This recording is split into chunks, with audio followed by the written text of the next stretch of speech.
But then a sudden sign.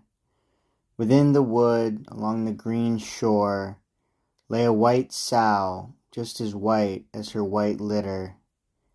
At this pious Aeneas offers up to you, most mighty Juno, even to you the sow and all her young before your altar.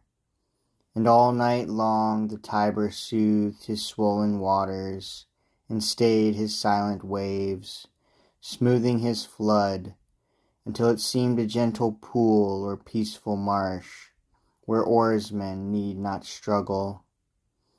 The crewmen speed their voyage with glad shouts. The ships, well smeared with pitch, glide on the waves. The waters wonder at them, and the woods, unused to such a sight, admire the shields of men that glitter in the distance, and the painted keels that float along the river. They tire out the night and day with rowing, and pass beyond the long and tedious windings, and sail beneath the shade of varied trees, and cleave green woods reflected in calm water. The scorching sun has scaled the sky's mid-circle, when they can see far off the citadel and walls and scattered rooftops that today the power of Rome has raised as high as heaven. But then it was Evander's, a poor land. They turned their prows quickly and near the city. That very day the king of the Arcadians happened to hold an anniversary feast in honor of Amphitryon's great son, and all the other gods within a grove before the city. With Evander were Pallas, his son, young chieftains, and his senate. There was no wealth among them. Offering incense, the warm blood was still smoking on the altars. They saw the tall ships gliding through dense woods, the crewmen bending over silent oars. And startled at the sudden sight, they all rise up at once. The feast is interrupted. But daring Pallas will not let them stop the sacrifices. Snatching up his sword, he runs to meet the strangers. From a distant mound he calls out, "Young men, what urges you to try these unknown ways? Where are you heading? What is your tribe, your home? Do you bring peace or war?"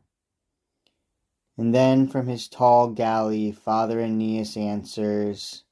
Hand outstretched, he holds a branch of peaceful olive.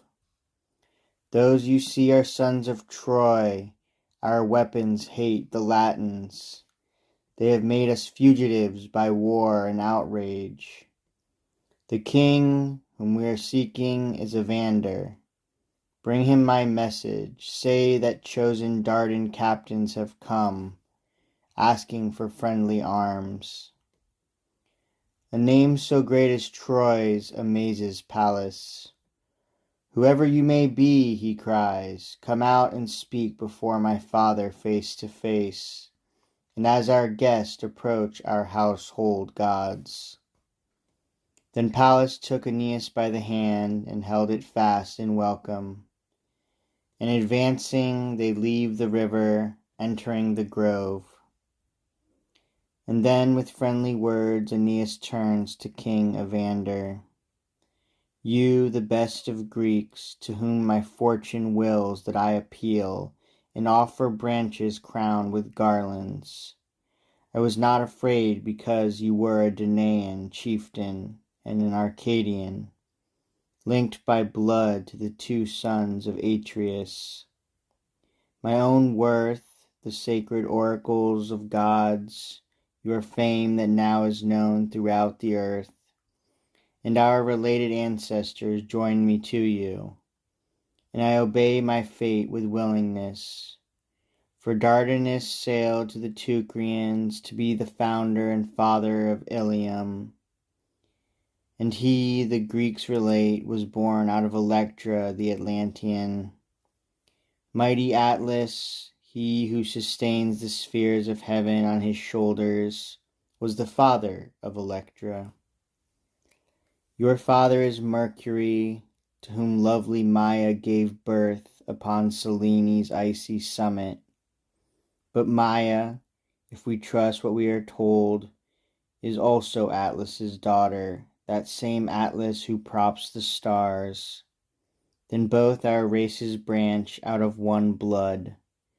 Trusting to this, I shunned ambassadors or sly approaches. I have brought myself and my own life.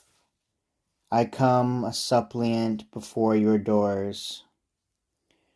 For those same Daunians who torment you with bitter war torment us too. If they succeed in driving us away, they will stop at no thing, and all Hesperia will fall beneath their sway, and both the seas, the upper and the lower. Take and give trust, for our breasts are brave for war, our spirits are high. Events have tried our warriors.